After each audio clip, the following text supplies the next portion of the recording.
All right, so I lied in the last video. I did not read chapter 1. I got real excited about the talking to you about the front cover and reading the back synopsis. But let's go ahead and get to chapter 1. This book is dedicated to anyone and everyone who ever wondered what happens when the gates are closed and the lights go out. So our each page has this pen and what looks like a skull. So each chapter starts with that. So I wonder what that's going to mean. I bet you it's going to be important. He found himself standing next to a flagpole in town square, in the heart of Magic Kingdom, in his pajamas. I'm wondering who this he is that they're talking about. How had he gotten there? He had no idea. His last memory was climbing into bed. It felt like only minutes earlier. Gripped by a sense of panic, awed by the sight of Cinderella's castle at night, Finn Whitman briefly recalled that he had other similar dreams recently, always in the Magic Kingdom, always at night. But in his 13 years, none so real, so vivid as this. He felt a breeze on his face, the smell of wet earth on the flower bed not far away. He heard the distant whine of traffic and the buzz of a motorboat on the lake behind him. I don't know about you guys, but when I have dreams, I don't smell things unless it's my mom cooking my breakfast and I wake up in the morning.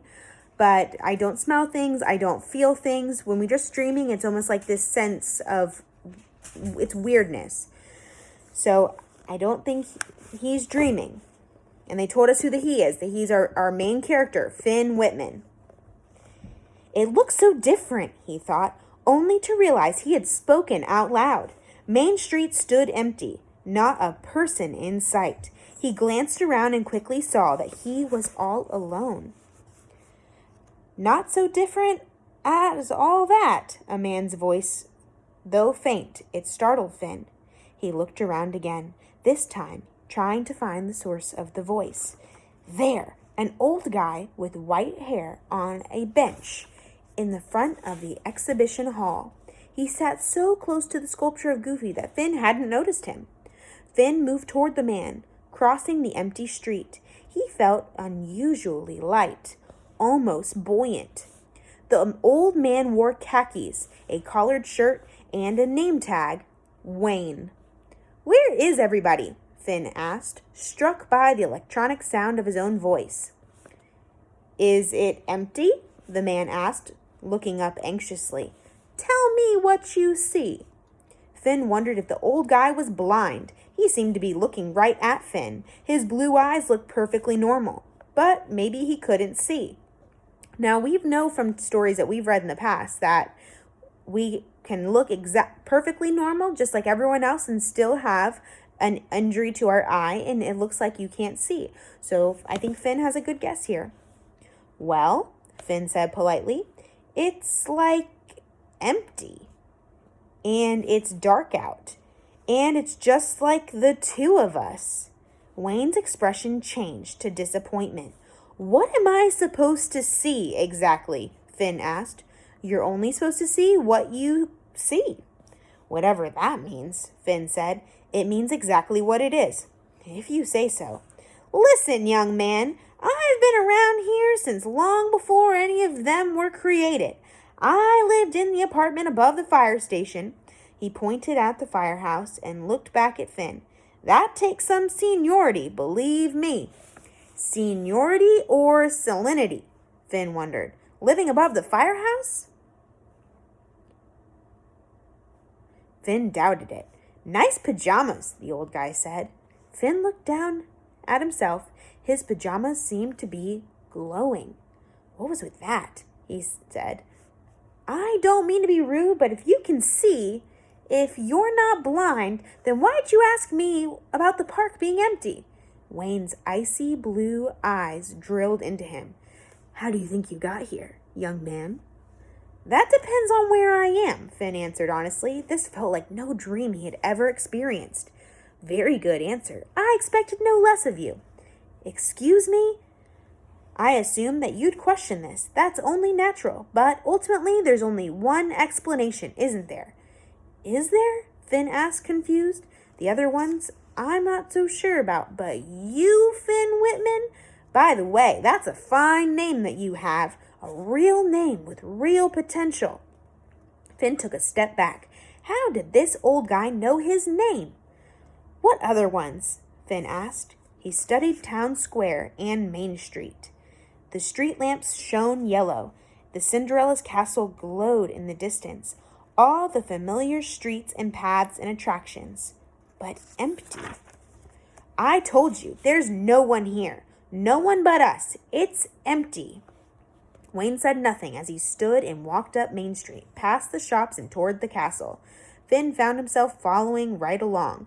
They reached Central Plaza, an island in the center of the traffic circle with spokes that led to each of Magic Kingdom's various lands.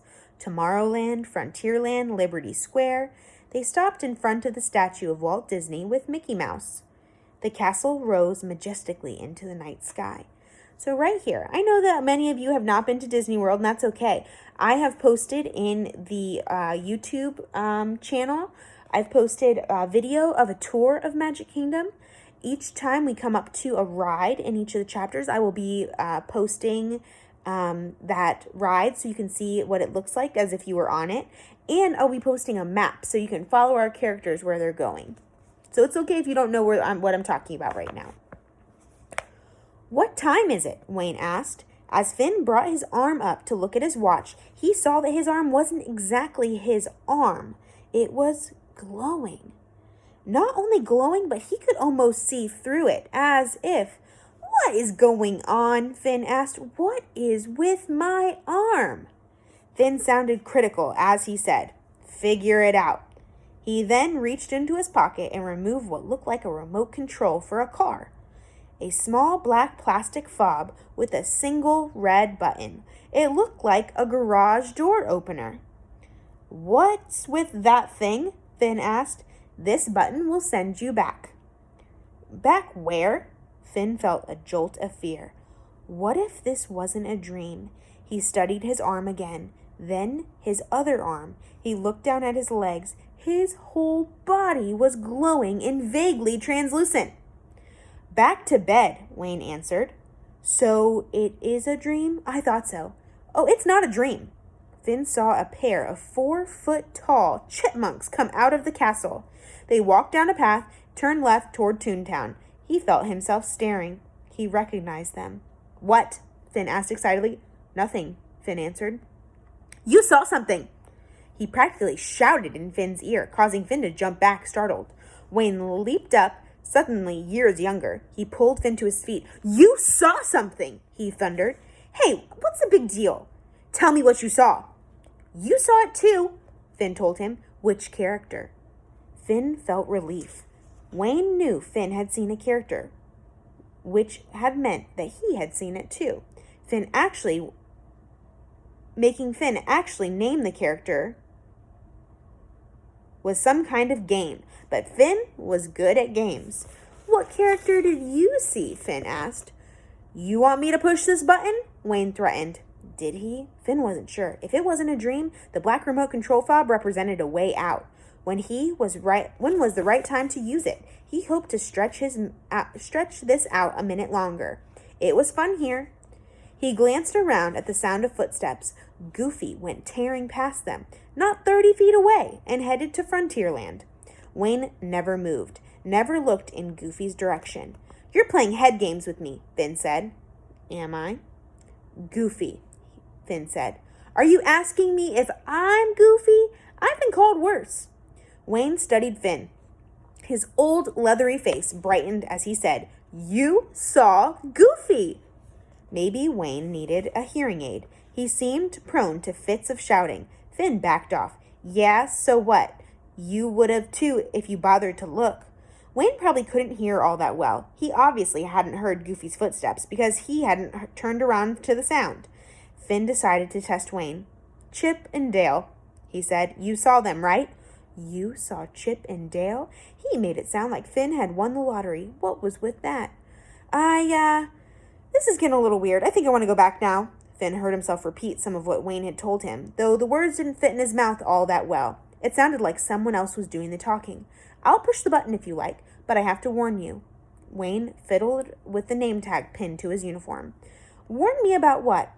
What you'll be missing. The park after dark. Basically all to yourself. All the attractions operate day and night. Not many people know that. Now I know I'm dreaming. But you aren't, Wayne explained. Are you forgetting your arm? Finn studied his arm once more. I'll admit, that is interesting. It's almost like... Finn caught himself. Like you're glowing?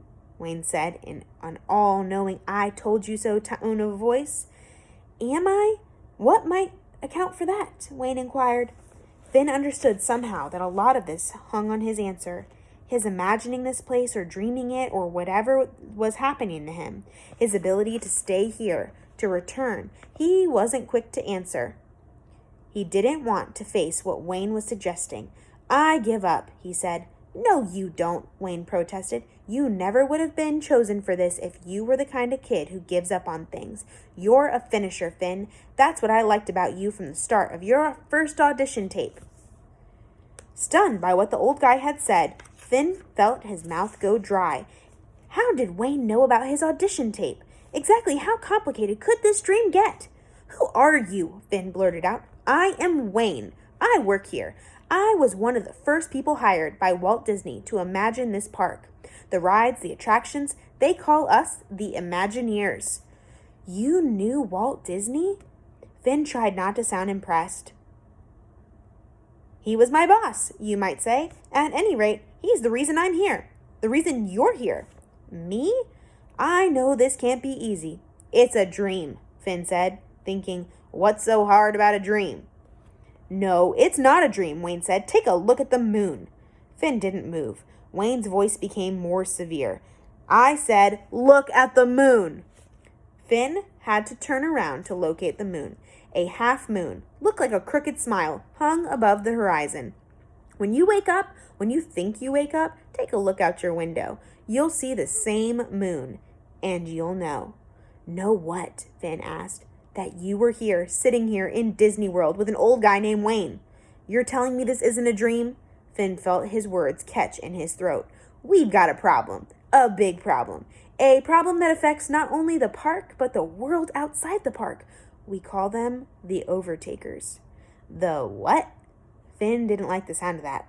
Wayne urgently said, you need to contact the other hosts, all four. Arrange to meet here at the same time. That will mean all of you go to bed, going to sleep, fairly close at the same time, within half an hour of one another. Tell them that. That should work, I think. What are you talking about? There's a fable, a story, a puzzle of sorts that was left in case of a problem like this. It's called the Stonecutter's Quill. A problem like what? Finn felt totally confused. The Stonecutter's Quill. The title had an eerie sound to it. Just then, Tom Sawyer came out of Frontierland and headed up a long ramp to the castle. Is that really Tom Sawyer? Finn wondered. The barefoot boy was smoking a pipe with a long stem. Wayne did a good job of not reacting, of pretending he didn't see the kid. Wayne said, the puzzle has to be solved to be understood. It has to be understood to be of any use to us. He paused to look over at Finn. It felt to Finn as if Wayne were looking right through him. You're going to solve it. Me? The 5 of you, Wayne said. Finn jumped away from the man. Wayne thought, how complicated. And again, he thought, how complicated could this dream get? If Wayne was only part of a dream, how could he possibly know the other 4 hosts? How could he talk about Finn's audition tape the way he had?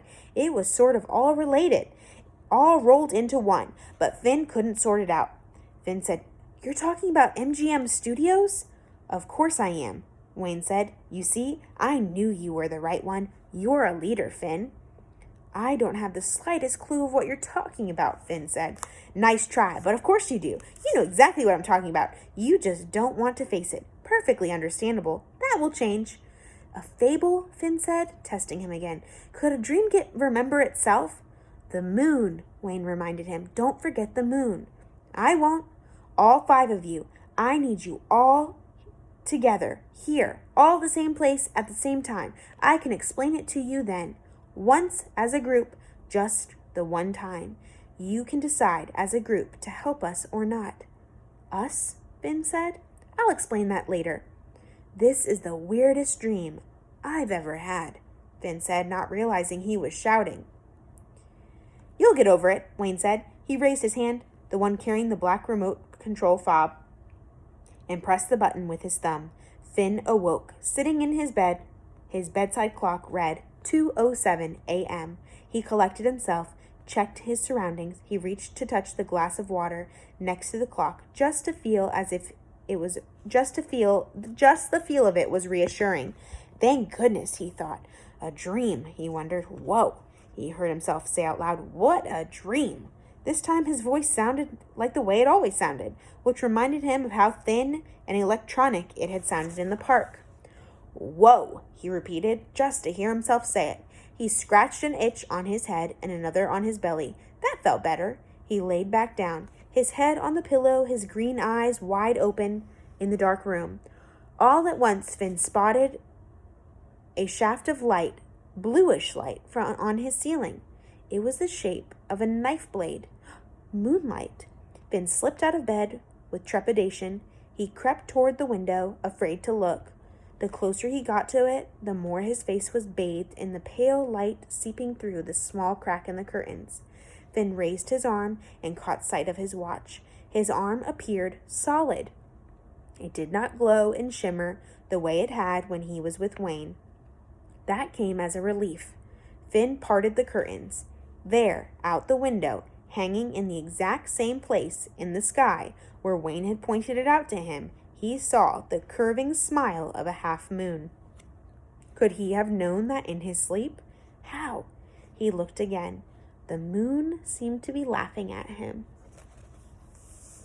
All right, I'm going to now have the video link available to you guys. It's going to be a short quiz just to see that you're listening and paying attention. We will get to chapter 2 later.